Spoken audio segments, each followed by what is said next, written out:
маш чухал санаачлагтай ийм хуулийн төсөл нь.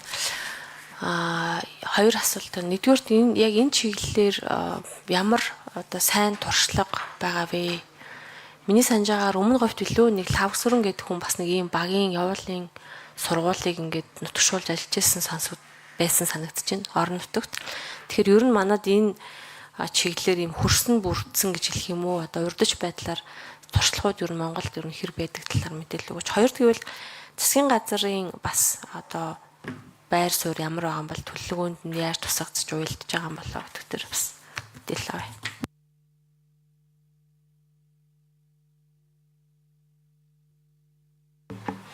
За хуу санаачлаг Сэдвэр шигш хариулъя.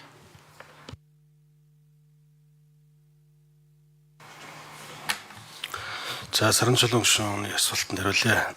За Монгол улс бол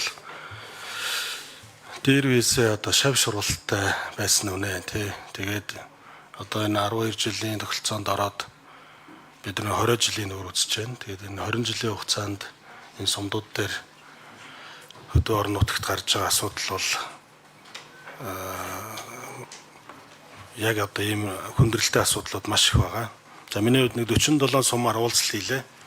47 сумын уулзсан дээр 47 суманд энэ асуудал яригдж байна. 6 настай хүүхдэд хагаад айлын одоо эмэгтэй хүн ингээд явцдаг. За айлын эрэгтэй хүн үлдээд малаа хараад ингээд хоёр тустай амьдраад айлд одоо зардал нэмэгдээд за хүүхд нь одоо бие дааж суралцах дотор байранд орох хүртэл ингээд явж байгаа. За энэ явцад бол тэр айлын амьдралд бол янз бүрийн асуудал үүсээд за ингээд малаа зараад төв рүү ороод тэр малчин айл одоо удам залгсан малчин айл огт одоо хотн малгүй тэр нутаг орон эзэнгүй болж байгаа. Ийм юмнууд их байгаа. Тэгээд манай боловсролын яам бол бас их уян хатан ажилт юм лээ. Гэрээсээ сурдаг, цуслангийнхаа байрнаас гэрээсээ хүүхдүүдээ онлайнаар сурдаг тийм айлуудыг бас судаллаа. За Монгол улсаас гадаадын жишээ нь Булган аймагт байдаг Канада улсын иргэн бүх хүүхдээ 12 жилийн хугацаанд Канада улсын сургуульд Монгол улсаас сургасан байна. За манай боловсролын яам бол одоо яг одоо энүүгээр сурж байгаа зайнаас сурж байгаа хүүхдүүдээ бас сертификатыг олгоод ингээд дэмжиж явдаг нь бол сайшаалтай сайн үйл явдал байна. За засгийн газрын байр суурь бол одоо жишээ нь алсын хараа энэ одоо бүх зүйлд энэ бүх хүүхдийг сургуульд хамруулнаа. За бүх одоо хөлбөр сургалтуудыг одоо ашиглана гэдээ одоо зорчсон байгаа. Энд бол одоо хамрагдж байгаа. За манай сайд ирсэн байна бас сайд нэмээд хариулах бах.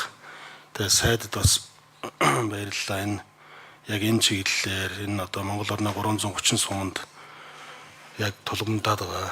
Тэгээ малчин өөрхийн тоо сүүлийн үед ингээд 8,000-аараа багассан байна. Сүүлийн 3 жил хэд залуу малчд 8,000-аараа төв рүү орсон байна. Тэгээд энэнийг одоо анхаарч Монгол төр бол анхаарах хэрэгтэй.